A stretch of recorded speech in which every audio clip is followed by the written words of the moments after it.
प्रेम से बोलिए जय माता दी।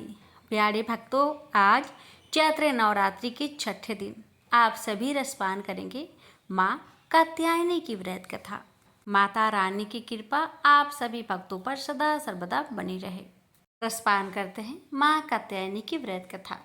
भक्तों, कहते हैं कि देवी कात्यायनी की आराधना करने से, इनकी कथा का श्रवण करने से समस्त पाप नष्ट हो जाते हैं और जातक को रोग शोक संताप व भय से मुक्ति प्राप्त होती है। धार्मिक मान्यताओं के अनुसार जो देवी कात्यायनी का पूजन मनन करता है उसे परम पद की प्राप्ति होती है। पौराणिक कथा के अनुसार कात्य गोत्र में महर्षि कात्यायन माँ भगवती जगदम्बा की कठिन उपासना की और उन्हें पुत्री रूप में प्राप्त करने का आग्रह किया। माँ भगवती ने इच्छा पूरी करते हुए उनके घर पुत्री के रूप में जन्म लिया। कात्यायन ऋषि के यहाँ जन्म लेने और सर्वप्रथम उनके द्वारा पूजे जाने के कारण यह देवी कात्यायनी कहलाई। माँ कात्यायनी अमोघ फलदायिनी है। वज्रमंडल की आदि शास्त्री देवी के रूप में प्रतिष्ठित है, क्योंकि भगवान कृष्ण को पति रूप में पाने के लिए वज्र की गोपियों ने इनकी पूजा की थी। कात्यायनी की पूजा करते समय इस मंत्र का जाप करें, ओम देवी कात्यायनी नमः। माता का प्रिय भोग माँ कात्यायनी को पूजन में शहद का भोग जरूर लगाना चाहिए। इससे माँ प्रसन्न होती है और भक्तों की सभी मनोकामनाओं को जल्दी पूर्ण करती है। प्राचीन काल में धरती पर दुर्गम नाम का एक दैत्य निवास करता था। वह बड़ा दुर्दांत और अत्याचारी था। बल भी उसके शरीर में अपरिमित था। वह जब जोर से हंसता था तो उसके मुख से अग्नि की चिंगारियां निकलती थी। दुर्गम ऋषि मुनियों और संतों पर अपना अधिकार स्थापित करना चाहता था। उन्हें अपने संकेत पर चलाना चाहता था, पर प्रयत्न करने पर भी उसकी यह इच्छा पूरी नहीं हो पाती थी। कारण यह था कि ऋषि मुनियों के पास वेदों का ज्ञान था, सिद्धियां थी। दुर्गम जब भी आक्रमण करता था वह उनकी सिद्धियों और शक्तियों से पराजित हो जाता था। उसने सोचा कि जब तक ऋषियों मुनियों के पास वेद रहेंगे वह उन पर आधिपत्य स्थापित नहीं कर सकेगा। किसी प्रकार उनसे वेद छीन लेने चाहिए। यह सोचकर वह वेद प्राप्त करने के लिए ब्रह्मा जी की तपस्या करने लगा। तप करते करते 100 वर्ष बीत गए। उसकी कठिन तपस्या को देखकर ऋषि मुनि भयभीत हो उठे। वेदों के पंडित कांपने लगे। उन्होंने एक साथ मिलकर दुर्गम के तप को भंग करने का बड़ा प्रयत्न किया, पर दुर्गम हिमालय की तरह अपने स्थान पर अडिग बना रहा।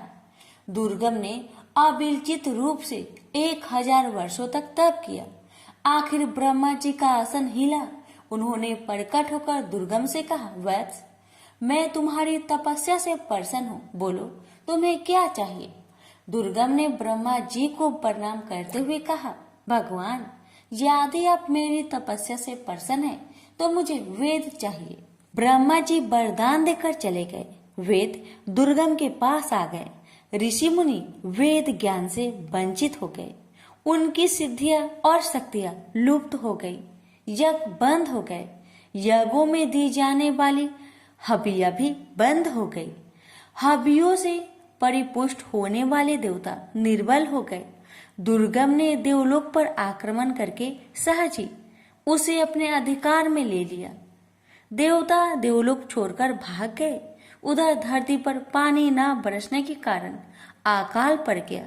मनुष्य, पशु, पंछी सभी जल और अन्न के अभाव में भूखे मरने लगे। चारों ओर हाहाकार मच गया। भूख से व्याकुल प्रजा राजा के द्वार पर पहुंची, पर राजा के भंडार में भी अन्न का नाम तक नहीं था। राजा दुखी प्रजा जनों के साथ ऋषियों के पास गया। ऋषियों ने कहा, राजन, हम क्या कर सकते हैं? हम वेद मंत्रों को भूल गए हैं। ब्रह्मा जी के वरदान से वे दुर्गम के पास चले गए हैं। पृथ्वी पर न यज्ञ हो रहे हैं, न देवताओं को हवियां दी जा रही है। देवता निर्बल हो गए हैं। वे भी कुछ नहीं कर सकते। इस महासंकट को दूर करने के लिए क्या किया जाए? सोच विचार होने लगा। आखिर में निश्चय हुआ कि हम सबको शक्ति की आराधना करनी चाहिए। राजा, प्रजाजन, ऋषि मुनि नदी तट पर उपस्थित हुए और अंतरकंठ से देवी को पुकारने लगे, माँ, हम दुखियों की रक्षा करो, हम तुम्हारी शरण में हैं। इस महाभयानक संकट की घड़ी में तुम्हें छोड़कर हमारा और कौन सहायक है। हे जगजननी, हम पर दया करो, हमें इस संकट से उबारो। अंतरकंठों की पुकार से भगवती दुर्गा द्रवित हो उठी। वे 1000 भुजाओं के साथ प्रकट हुई। उनके बहुत से नेत्र थे। वे अपने हाथों में भांति भांति के अस्त्र शस्त्र धारण की हुई थी। उनकी आंखों से आंसुओं की बूंदें गिरने लगी। उन बूंदों ने प्रचंड धारा का रूप धारण कर लिया। धारा बेग से ऊपर उठी और देवलोक में जा पहुंची। दुर्गम उस प्रचंड धारा को देखकर भयभीत हो उठा। वह देवलोक छोड़कर भाग खड़ा हुआ। उसके हाथ से वेद छूट गए। धारा वेदों को लेकर धरती पर लौट आई। उसने वेदों को ऋषि मुनियों को सौंप दिया। ऋषि मुनियों ने माँ दुर्गा से प्रार्थना की, माँ, अब आप हमें छोड़कर न जाए, या धरती पर निवास कीजिए। भगवती दुर्गा ने ऋषि मुनियों की प्रार्थना स्वीकार कर ली। वे अपने लोक में न जाकर धरती पर ही रह गई। कहते हैं, सहारनपुर की शाकंभरी देवी वही देवी है जिनकी आंसुओं की प्रचंड धारा में दुर्गम सदा सदा के लिए लुप्त हो गया था और जिन्होंने उनसे वेद भी छीनकर पुनः ऋषियों को सौंप दिए थे। प्रेम से बोलिए, माँ दुर्गा की जय हो, शाकंभरी देवी की जय हो। ये माँ दुर्गा की एक अन्य कथा, ये कथा है पूजा का प्रसाद। एक ब्राह्मण था, वह बहुत गरीब था। अपनी इस दशा में भी वह माँ भगवती की बहुत बड़ा भक्त था। उसकी पत्नी भी भोली भाली थी। गरीबी की दिन बिताते हुए उसने पति से कभी कुछ नहीं कहा। ब्राह्मण की एक बेटी थी, वह बड़ी सुंदर और चतुर थी। माँ बाप अपनी बेटी को बहुत प्यार करते थे, किंतु जैसे जैसे बेटी बड़ी होती गई उसके विवाह की चिंता उन्हें सताने लगी। एक समय की बात है कि रात बहुत अंधेरी थी। झमझमाझम बरसते पानी में जब आकाश में बादल गरज रहे थे, तभी किसी ने ब्राह्मण का दरवाजा खटखटाया। ब्राह्मण ने दरवाजा खोला। सामने एक राहगीर खड़ा था।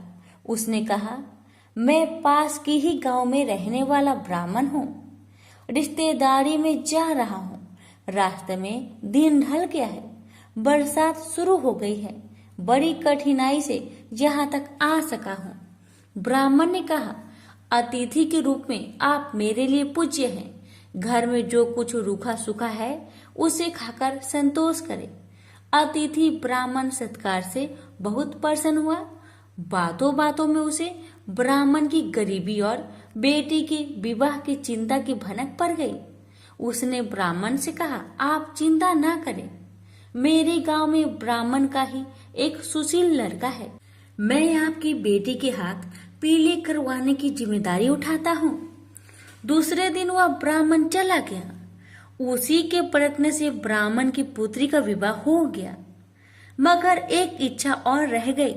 माँ दुर्गा देवी की पूजा हो जाती और घर पर 2-4 ब्राह्मण भोजन कर लेते तो कितना अच्छा होता। ब्राह्मण बोला, मेरे मन में भी यह बात थी। विवाह के बाद बेटी को भी नहीं भुला पाए। माँ दुर्गा की पूजा के बहाने उसे भी बुला लेते। नवरात्रि आ रहे हैं, मगर पूजा यूं थोड़ी ही होती है। पैसे तो चाहिए था, कहाँ से लाऊं पैसा? पत्नी बोली, मन में संकल्प है तो काम अवश्य पूरा होगा। माँ दुर्गा की कृपा होगी। तुम जाकर भगवती दुर्गा की मूर्ति लेकर आओ। पत्नी की बात सुनकर ब्राह्मण का उत्साह जाग उठा। वह एक मूर्तिकार के पास गया। मूर्ति का दाम पूछा तो चौक पड़ा। मूर्ति महंगी थी। ब्राह्मण निराश होकर लौटने लगा। मूर्तिकार सज्जन व्यक्ति था। वह ब्राह्मण की व्यवस्था तार गया। बोला, निराश ना हो, लाओ, तुम्हारे पास जितने पैसे हो मुझे दे दो और मूर्ति ले जाओ। ब्राह्मण सुनकर सोच में पड़ गया। जेब टटोली, उसमें केवल 1 रुपया था, जबकि मूर्ति 10 रुपए की थी। परंतु मूर्तिकार ने उससे 1 रुपए में ही दुर्गा माता की मूर्ति दे दी। घर आकर पत्नी को दुर्गा की मूर्ति दिखाई, लेकिन उस समय पत्नी बीमार थी। ब्राह्मण अकेले ही तैयारी में जुट गया। पत्नी ने कहा, पूजा शुरू होने से पहले बेटी को ससुराल से लेकर आ जाना। ब्राह्मण तुरंत अपनी बेटी को लेने चल दिया। ब्राह्मण अपनी बेटी के ससुराल पहुंचा। बहू के पिता को खाली हाथ देखा तो उसकी सास भड़क गई और बहू को नहीं भेजा। अपनी गरीबी पर ब्राह्मण को आज पहली बार बहुत दुख हुआ। वह गांव के बाहर आया, एक पेड़ के नीचे बैठकर देर तक रोता रहा। तभी उनके कानों में आवाज आई, पिताजी चलिए, मैं आ गई। बड़ी मुश्किल से सास ने भेजा है। ब्राह्मण ने आंखें उठाकर देखा, उसकी लड़की सामने थी। घर आकर ब्राह्मणी और उसकी बेटी ने बड़ी श्रद्धा से देवी की पूजा की। किसी तरह जुगाड़ करके देवी के प्रसाद लिए, कुछ फल और दूसरी सामग्री जुटा ली। परंतु समस्या थी कि इतने कम प्रसाद से काम कैसे चलेगा। ब्राह्मण की बेटी ने कहा, पिताजी आप चिंता ना करें, जिसे चाहे बुला लीजिए। देवी का प्रसाद मैं स्वयं अपने हाथों से बांटूंगी। धड़कते दिल से ब्राह्मण ने आस पड़ोस के लोगों को बुला लिया। पूजा की समाप्ति पर लड़की ने प्रसाद बांटा। ब्राह्मण और उसकी पत्नी देखकर आश्चर्यचकित रह गई कि प्रसाद कम नहीं हुआ, बल्कि प्रसाद पर्याप्त मात्रा में बच रहा था। दूसरे दिन ब्राह्मण सवेरे उठा, नहा धोकर देवी की पूजा में रखे जल के घड़े की ओर चला। वह उसे ले जाकर देवी की मूर्ति के साथ नदी में विसर्जन करना चाहता था। जैसे ही ब्राह्मण घड़े के पास आया, उसने देखा कि उसकी लड़की घड़े से पानी लेकर पी रही है। यह देखकर ब्राह्मण क्रोध से बोला, तूने पूजा का जल ही अपवित्र कर दिया। माँ दुर्गा अवश्य नाराज हो जाएगी। मैं उन्हें मनाने के लिए पूजा करता हूँ और तुम तो बर्बादी कर दी। इससे अच्छा तुम ससुराल में रहती तो ही अच्छा था। इतना कहकर ब्राह्मण फिर से पूजा में बैठ गया। लड़की अपनी बीमार माँ के पास आई और बोली, माँ अब मैं वापस ससुराल जा रही हूँ, तुम बिल्कुल ठीक हो जाएगी, चिंता मत करना। कुछ देर बाद ब्राह्मण पूजा से उठा। अब उसको अपनी गलती पर बहुत पछतावा हो रहा था। उसने अपनी बिटिया रानी को क्यों डांटा, मुझे नहीं डांटना चाहिए था। तभी पत्नी फटाक से बिस्तर से उठकर आई और बोली, बिटिया को क्या कहा? मेरी बिटिया तो चली गई, प्रसाद भी नहीं ले गई। ब्राह्मण ने कहा, बस क्या बताओ, मुझसे गलती हो गई। तुम खाट से उठकर यहाँ क्यों चली आई? जाकर आराम करो, तुम्हारा तबीयत खराब है ना? पत्नी बोली, नहीं, मैं अब बिल्कुल ठीक हूँ। देखो मेरा बुखार भी नहीं है और मुझे कमजोरी भी नहीं लग रही है। तुम प्रसाद के कुछ फल ले जाओ और मेरी बेटी के ससुराल में देकर आओ। पत्नी की बात सुनकर ब्राह्मण देवी की पूजा का फल लेकर तुरंत घर से निकल गया और बेटी के ससुराल में पहुंचा। बेटी से जाकर कहा, अरे तुम नाराज होकर चली आई, तुम प्रसाद भी लेकर नहीं आई। बेटी, माँ बाप से कोई इस तरह नाराज नहीं होता है। पिता की बात सुनकर बेटी ने कहा, पिताजी मैं तो यही थी, आपके साथ गई ही नहीं। लड़की बोली। अब ब्राह्मण का सर चकरा गया। ब्राह्मण ने सारी बात अपनी बेटी को बताई। यह सुनकर सभी चकित रह गए थे। ब्राह्मण बोला, वह और कोई नहीं, माँ दुर्गा ही थी। माँ ने अपने घड़े का जल स्वयं ही पी लिया था, अपनी पूजा का फल स्वयं ही खाए। मैं तो धन्य हो गया। ससुराल वाले भी लज्जित थे कि उन्होंने बहू को उसके मायके में नहीं भेजा। प्रेम से बोलिए माता रानी की जय। सुनिए एक अन्य कथा। ये कथा है माँ दुर्गा से जुड़ी रेवती नक्षत्र की कथा। प्राचीन काल में ऋषित्वक नाम का एक मुनि थे। उनकी बुद्धि बड़ी विलक्षण थी। उनके यहाँ समयानुसार पुत्र उत्सव हुआ। रेवती का चौथा चरण गंडात होता है, उसी में उस बालक की उत्पत्ति हुई। मुनि ने उस लड़के की जात कर्म आदि सभी क्रियाएं सविध संपन्न की थी। चूड़ाकरण और उपनयन आदि संस्कार भी संपन्न किए। महात्मा ऋतुवाक के यहाँ जब से उस पुत्र का जन्म हुआ तभी से वे रोग और शोक से चिंतित रहने लगे। क्रोध और लोभ उन्हें सदा घेरे रहते थे। माता की भी यही स्थिति हो गई। उसे निरंतर अनेक रोग सताने लगे। वह उदास होकर चिंता में डूबी रहती थी। वह लड़का भी उद्दंड हो गया। तब मुनि अत्यंत चिंतित होकर सोचने लगे, कौन सा ऐसा कारण है जिससे मेरा यह पुत्र महान दुष्ट हो गया है। यह सोचकर वे गर्ग जी के पास गए और उनसे पूछा, भगवान आप ज्योतिष शास्त्र आचार्य हैं, मेरे पुत्र के दुराचारी होने का क्या कारण है। गर्ग जी बोले, मुने पुत्र के दुष्चरित्र होने में न तुम कारण हो और न माता तथा न कुल ही। रेवती का अंतिम चरण गंडात होता है, यही कारण है। क्योंकि मुने वही निंदित बेला तुम्हारे इस पुत्र के जन्म समय में बीत रही थी। अतः तुम्हें दुखी करना इसका स्वभाव बन गया, दूसरा कोई भी कारण नहीं है। तुम उस दुख को दूर करने के लिए भगवती दुर्गा की आराधना करो। यत्न पूर्वक सुपूजित होने पर वे संपूर्ण विघ्न शांत कर देती है। गर्ग जी की बात सुनकर ऋतुवाक मुनि क्रोध से मूर्छित हो गए। उन्होंने रेवती को श्राप दिया, वह आकाश से गिर जाए। उस समय नक्षत्र मंडल चमक रहा था, उधर सबके नेत्र लगे हुए थे।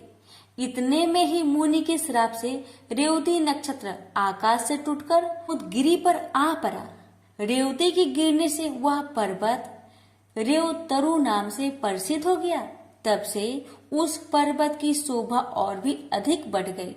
यो रेवती को श्राप देने के पश्चात मुनिवर ऋतुवाक गर्ग जी के कथानुसार भगवती दुर्गा की आराधना करके सुख और सौभाग्य से संपन्न हो गए।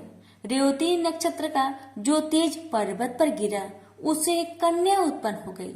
जगत में अनुपम सुंदरी होकर वह दूसरी लक्ष्मी की भांति शोभा पाने लगी। रेवती के तेज से प्रकट होने वाली उस कन्या पर मुझ ऋषि की दृष्टि पड़ी। उसे देखकर वे प्रसन्न हो गए और उसका नाम रेवती रख दिया। महर्षि परमुज का आश्रम कुमुदगिरी पर था। उस कन्या को वे अपने स्थान ले आए और पुत्री की भांति धर्म पूर्वक उसके पालन पोषण की व्यवस्था कर दी।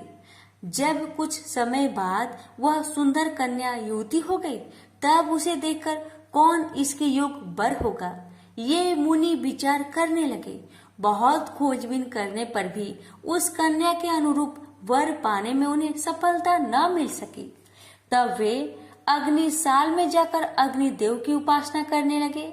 अग्निदेव प्रसन्न हुए और कन्या के वर के विषय में मुनि से बोले, मुने सदा धर्म में तत्पर रहने वाले पराक्रमी शूरवीर प्रिय भाषी तथा युद्ध में पीछे न हटने वाले राजा दुर्दम इसके पति होंगे। अग्निदेव की बात सुनकर मुनि प्रसन्न हुए। उसी समय संयोग बस राजा दुर्गम शिकार खेलने के बहाने परमुच ऋषि के आश्रम में आए। जब वह आश्रम के भीतर गए तब उन्हें मुनि दिखाई न पड़े, अतः उन्होंने उस कन्या रेवती को बुलाया और संबोधित करके पूछा, प्रिय महाभाग महर्षि कहाँ है? मैं उनके चरणों के दर्शन करना चाहता हूँ। कन्या बोली, महाराज मुनिवर अभी अभी निकलकर अग्निशाला में गए हैं। कन्या की बात सुनकर राजा दुर्दम अग्निशाला के द्वार पर पहुंच गए। वे राजोचित वेशभूषा में थे। नम्रता से उनका मस्तक झुका हुआ था। उन पर मुनि की दृष्टि पड़ी। तब राजा ने मुनि को प्रणाम किया। मुनि ने अपने एक शिष्य से कहा, गौतम अर्घ्य उपस्थित करो। ये राजा अर्घ्य पाने के अधिकारी है, क्योंकि बहुत दिनों में इनका आगमन हुआ है। और खास बात तो यह है कि यह हमारे जमाता है। यह कहकर मुनि ने उन्हें अर्घ्य दिया और राजा ने उसे स्वीकार भी कर लिया। राजा दुर्दम अर्घ्य आदि के पश्चात आसन पर विराजमान हुए। मुनि ने आशीर्वाद देकर उन्हें संतुष्ट किया और कुशल पूछी। कहा, राजन तुम्हारी सेना खजाना त्रिमंडली भृत्य वर्ग मंत्री वर्ग देश, नगर और स्वयं आत्मा में किसी प्रकार की अशांति तो नहीं है। तुम्हारी पत्नी की तो कुशल पूछनी ही नहीं है, क्योंकि वह तो मेरे यहाँ ही ठहरी हुई है। इसी से मैंने उसका समाचार नहीं पूछा। राजा ने कहा, भगवान आपकी कृपा से सर्वत्र कुशल है, पर मुझे यह बहुत आश्चर्य हो रहा है कि आपने मुझे जमाता कहा है, अतः मेरी कौन सी पत्नी आपके यहाँ है? मुनि बोले, राजन, जो जगत में अद्वितीय सुंदरी है वह रेवती नाम की तुम्हारी पत्नी यहाँ है। वह किसी प्रकार तुम्हारी भर्व हुई, यह रहस्य तुम नहीं जानते। राजा ने कहा, प्रभु की सुभद्रा आदि भार्याएं घर पर है, उन्हीं को मैं जानता हूँ। रेवती के संबंध में तो मैं कुछ भी नहीं जानता। मुनि बोले, राजन, तुमने अभी जिसे प्रिय शब्द से संबोधित किया है वही तुम्हारी प्रेयसी भार्या है। एक क्षण भी तो नहीं हुआ तुम इसे भूल गए। राजा ने कहा, मुने, आप जो कह रहे हैं वह ठीक है, मैंने वैसे ही प्रिय शब्द कहकर बुलाया। में मेरी कोई भी कुतिजत भावना नहीं थी। इस संबंध में आप मुझ पर अप्रसन्न न हो। मुनि बोले, राजन, तुम ठीक कहते हो, तुम्हारे मन में कोई बुरा विचार नहीं है। तो अग्निदेव की प्रेरणा से तुम्हें ऐसे शब्द का उच्चारण करना पड़ा। इस कन्या के पति कौन होंगे? यह बात अभी मैंने अग्निदेव से पूछी थी। उन्होंने कहा है, राजा दुर्दम कन्या के स्वामी होंगे। इसे कोई नहीं टाल सकता। इसलिए राजन, मैं यह कन्या तुम्हारी सेवा में समर्पित करता हूँ। इसे स्वीकार करो। तुमने इसे प्रिय शब्द से संबोधित किया था। विषय में तो कुछ विचार ही नहीं करना चाहिए। मुनि की बात सुनकर राजा चुप हो गए। अब मुनि उनके विवाह की विधि संपन्न करने की व्यवस्था करने लगे। पानी ग्रहण संस्कार करने के यत्न में संलग्न मुनि को देखकर कन्या ने कहा, पिताजी, उचित तो यह है कि आप मेरा विवाह रेवती नक्षत्र में ही करने की कृपा करें। मुनि बोले, बत्से, अनेकों विवाहिक नक्षत्र हैं, फिर रेवती नक्षत्र में ही क्यों विवाह करें? रेवती तो इस समय नक्षत्र मंडल में है भी नहीं। कन्या ने कहा, रेवती से भिन्न नक्षत्र मेरा विवाह संस्कार सुमोचित न होगा, अतएव मैं आपसे प्रार्थना करती हूँ इस नक्षत्र में ही मेरी विवाहिक रस्में संपन्न करने की कृपा करें। मुनि बोले, बहुत समय पहले ऋतुवाक मुनि ने रेवती को नक्षत्र मंडल से नीचे गिरा दिया था, अब वहाँ स्थान नहीं रहा है। फिर उसी नक्षत्र में विवाह करने के लिए तुम क्यों जोर दे रही हो? कन्या बोली, क्या केवल ऋतुवाक मुनि ने ही तपस्या की है? मन, वाणी अथवा कर्म से ऐसी तपस्या करने की क्या आप में योग्यता नहीं है? आप तो जगत की रचना करने में समर्थ हैं। मैं आपका तपबल खूब जानती हूँ, अतः आप रेवती को नक्षत्र मंडल में पुनः स्थापित करके उसी नक्षत्र में मेरा विवाह कीजिए। मुनि बोले, तुम्हारा कल्याण हो, तुम जैसा कहती हो ऐसा ही होगा। मैं तुम्हारे लिए आज ही रेवती नक्षत्र को शुभ मार्ग में स्थित करके उसी नक्षत्र में तुम्हारा विवाह संस्कार संपन्न करूंगा। यह कहकर मुनि ने अपनी तपस्या के प्रभाव से उसी समय रेवती को नक्षत्र मंडल में पूर्ववत स्थापित कर दिया। फिर उसी नक्षत्र में वैवाहिक विधि के अनुसार मुनि ने राजा दुर्दम को वह रेवती नामक कन्या सौंप दी। विवाह कर देने के पश्चात मुनि ने राजा से कहा, वीर, तुम्हें क्या पाने की इच्छा है, कहो, उसे मैं पूर्ण करने को उद्धत हूँ। राजा बोले, मुनिवर, मैं स्वयंभू मनु का वंशक हूँ। आपकी कृपा से मुझे मनुवंतर का आदि शास्त्र पुत्र प्राप्त हो, यह मेरी अभिलाषा है। मुनि ने कहा, राजन, यदि तुम्हारी इच्छा ऐसी है तो भगवती दुर्गा की आराधना करो, तब मनवंतर का स्वामी पुत्र तुम्हें अवश्य प्राप्त होगा। श्रीमद् देवी भगवत 5वां पुराण है, उसकी 5 आवृत्तियां श्रवण करने से तुम अपने मन के अनुसार पुत्र प्राप्त कर लोगे। इस रेवती के गर्भ से 5वां यानी रेवत नाम मनु उत्पन्न होगा। मुनि की यो कहने पर राजा ने उनके चरणों में मस्तक झुकाया और अपनी पत्नी को साथ लेकर वे अपने नगर को चले गए और राजगद्दी पर बैठकर उन्होंने शासन आरंभ कर दिया। एक बार महात्मा लोमश जी राजभवन में पधारे। राजा ने प्रणाम करके उनका स्वागत सत्कार किया और हाथ जोड़कर कहा, मुने, आप सर्वसमर्थ है, मुझे पुत्र पाने की इच्छा है, अतः आप श्रीमद् देवी भागवत नाम का पुराण सुनाने की कृपा कीजिए। राजा की बात सुनकर लोमश जी बड़े प्रसन्न हुए और बोले, राजन, तुम धन्य हो, तभी तो त्रिलोक जननी भगवती दुर्गा में तुम्हारी ऐसी भक्ति जागृत हो गई है। जो भगवती जगदम्बिका देवता, दानव और मनुष्य की परम आराध्य है, उनमें जब तुम्हारी भक्ति हो गई तब फिर तुम्हारा कार्य सिद्ध होने में क्या संदेह है। अतएव मैं तुम्हें देवी भगवत पुराण अवश्य सुनाऊंगा। उसके श्रवण मात्र से कोई भी पदार्थ पाने की इच्छा शेष नहीं रहती। यह कहकर लोमश जी ने शुभ मुहूर्त में कथा आरंभ कर दी। समय व्यतीत होने पर भगवती की कृपा से रानी को लोक का कल्याण करने वाला गर्भ ठहर गया। गर्भ की अवधि पूर्ण होने पर ग्रहों के उत्तम युग में रानी ने पुत्र को जन्म दिया। पुत्र जन्म की बात सुनकर राजा की खुशी का ठिकाना न रहा। फिर रेवत नाम से विख्यात वह बालक संपूर्ण क्रियाओं का परगामी, धर्मात्मा, धर्म का प्रवचन एवं अनुष्ठान करने वाला, परम पराक्रमी तथा अस्त्र बेताओं में सर्वश्रेष्ठ निकला। तदंतर ब्रह्मा जी ने रेवत को मनु के पद पर प्रतिष्ठित कर दिया। रेवत मनवंतर के स्वामी बनकर धर्म पूर्वक पृथ्वी पर शासन करने लगे। प्रेम से बोलिए जगदम्बा माता की जय। देवताओं का देवी की स्तुति करना और देवी का देवताओं को वरदान देना। महर्षि मेधा कहते हैं, दैत्य के मारे जाने पर इंद्रादि देवता अग्नि को आगे करके कात्यायनी देवी की स्तुति करने लगे। उस समय अभीष्ट की प्राप्ति के कारण उनके मुख खिले हुए थे। देवताओं ने कहा, हे शरणागतों के दुख दूर करने वाली देवी, तुम प्रसन्न हो जाओ। हे संपूर्ण जगत की माता, तुम प्रसन्न हो जाओ। विधेश्वरी, तुम सबकी रक्षा करो, क्योंकि तुम इस चर और अचर की ईश्वरी हो। देवी, तुम इस संपूर्ण जगत की आधार रूप हो, क्योंकि तुम पृथ्वी रूप में भी स्थित हो और अत्यंत पराक्रम वाली देवी हो। तुम विष्णु की शक्ति हो और विश्व के बीच परम माया हो। तुमने ही यह संपूर्ण जगत मोहित कर रखा है। तुम्हारे प्रसन्न होने पर ही यह पृथ्वी मोक्ष को प्राप्त होती है।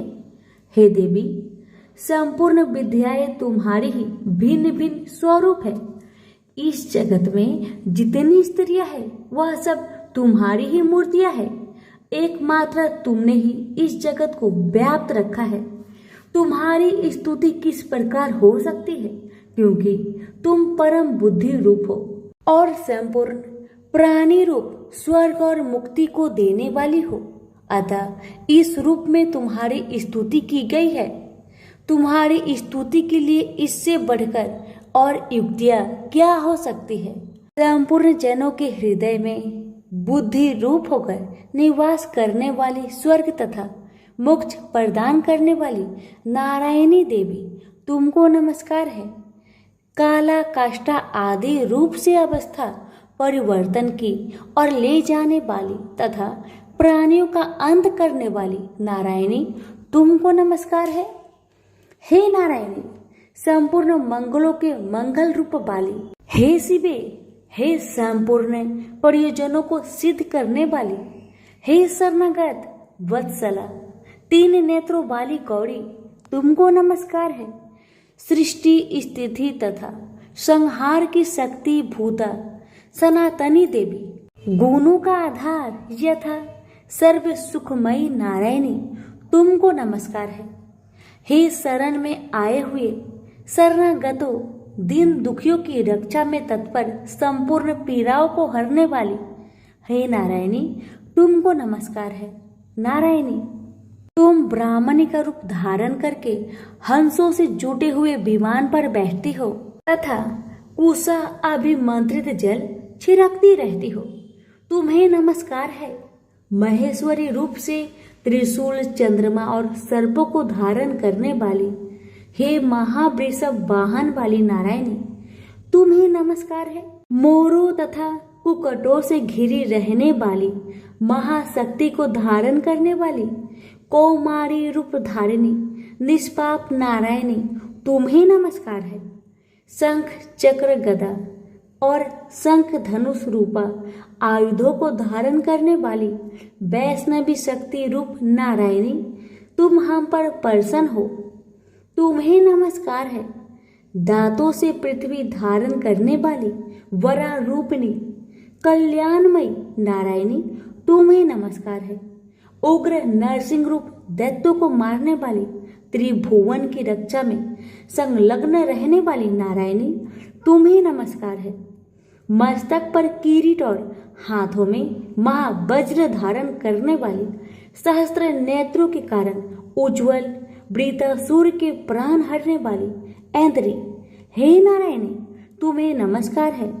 हे शिवदूती, स्वरूप से दैत्यों की महासेना को नष्ट करने वाली, हे घोर रूप वाली, हे महाशब्द वाली, हे नारायणी, तुम्हें नमस्कार है।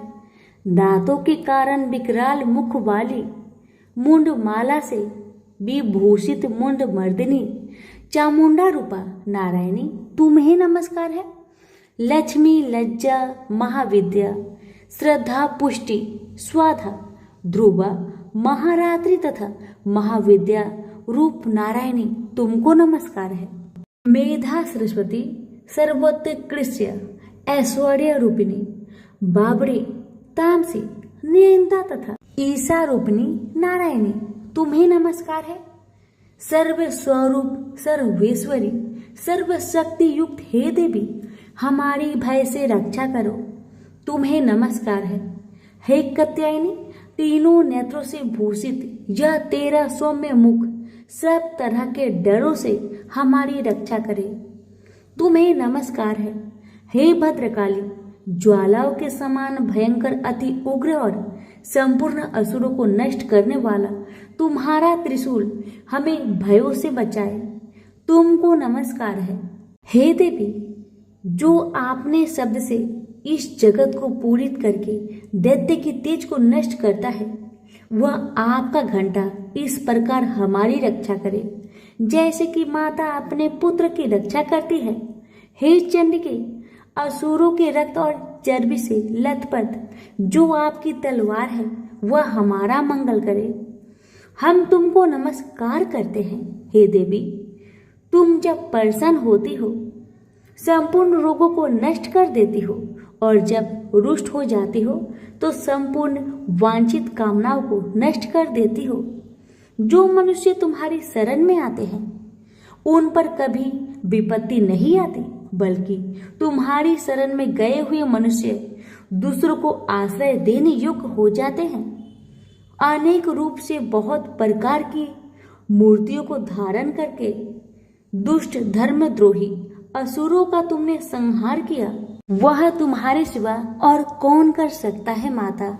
चतुर्दश विद्याएं, षष्ठ शास्त्र और 4 वेद तुम्हारी ही प्रकाश से प्रकाशित है, तुम में तुम्हारे ही वर्णन है। और जहाँ राक्षस विषैले सर्प शत्रुगण है, वहाँ और समुद्र के बीच में भी तुम साथ रहकर इस विश्व की रक्षा करती हो। विधेश्वरी, तुम विश्व का पालन करने वाली विश्व रूपा हो, इसलिए संपूर्ण विश्व को धारण करती हो। इसलिए ब्रह्मा विष्णु महेश की भी वंदनीय हो। जो भक्ति पूर्वक तुमको नमस्कार करते हैं, वह विश्व को आश्रय देने वाले बन जाते हैं। हे देवी, तुम प्रसन्न हो और असुरों को मारकर जिस प्रकार हमारी रक्षा की है, ऐसे ही हमारे शत्रुओं से सदा हमारी रक्षा करती रहो। संपूर्ण जगत के पाप नष्ट कर दो और पापों तथा उनके फल स्वरूप होने वाली महामारी आदि बड़े बड़े उपद्रव को शीघ्र दूर कर दो। विश्व की पीड़ा को हरने वाली देवी, शरण में पड़े हुए पर प्रसन्न हो। त्रिलोकी निवासियों की पूजनीय परमेश्वरी, हम लोगों को वरदान दो। देवी ने कहा, हे देवताओं, मैं तुमको वर देने के लिए तैयार हूँ। आपकी जैसी इच्छा हो वैसा वर मांग लो, मैं तुमको दूंगी। देवताओं ने कहा, हे सर्वेश्वरी त्रिलोकी निवासियों की समस्त पीड़ाओं को तुम इसी प्रकार हरती रहो और हमारे शत्रुओं को इसी प्रकार नष्ट करती रहो। देवी ने कहा, वैवस्वत मनवंतर के 28 युग में 2 और महाअसुर शुंभ और निशुंभ उत्पन्न होंगे। उस समय मैं नंद गोप के घर में यशोदा के गर्भ से उत्पन्न होकर विंध्याचल पर्वत पर शुंभ और निशुंभ का संहार करूंगी। फिर अत्यंत भयंकर रूप से पृथ्वी पर अवतरित होकर मैं बेवपरिचित नामक दानवों का नाश करूंगी। उस भयंकर महाअसुरों को भक्षण करते समय मेरे दांत अनार के पुष्प के समान लाल होंगे। इसके पश्चात स्वर्ग में देवता और पृथ्वी पर मनुष्य मेरी स्तुति करते हुए मुझे रक्त दंतिका कहेंगे। फिर जब 100 वर्ष तक वर्षा न होगी तो मैं ऋषियों की स्तुति करने पर आयोनिज नाम से प्रकट होंगी और अपने 100 नेत्रों से ऋषियों की ओर देखूंगी। अतः मनुष्य 87 नाम से मेरा कीर्तन करेंगे। उसी समय में अपने शरीर से उत्पन्न हो प्राणों की रक्षा करने वाले शाकों द्वारा सब प्राणियों का पालन करूंगी और तब इस पृथ्वी पर शाकंभरी के नाम से विख्यात होंगी। और इसी अवतार में मैं दुर्ग नामक महाअसुर का वध करूंगी और इससे मैं दुर्गा देवी के नाम से प्रसिद्ध होंगी। उसके पश्चात जब मैं भयानक रूप धारण करके हिमालय निवासी ऋषियों महाऋषियों की रक्षा करूंगी, तब भीमा देवी के नाम से मेरी ख्याति होगी। और जब फिर अरुण नामक असुर तीनों लोगों को पीड़ित करेगा, तब मैं असंख्य भ्रमरों का रूप धारण करके उस महादैत्य का वध करूंगी। तब स्वर्ग में देवता और मृत्युलोक में मनुष्य मेरी स्तुति करते हुए मुझे ब्राह्मणी नाम से पुकारेंगे। इस प्रकार जब जब पृथ्वी राक्षसों से पीड़ित होगी, तब तब मैं अवतरित होकर शत्रुओं का नाश करूंगी। तो प्रेम से बोलिए, माँ दुर्गा की जय हो। यहीं पर हमारी दुर्गा सप्तशती पाठ 11वां अध्याय समाप्त हुआ।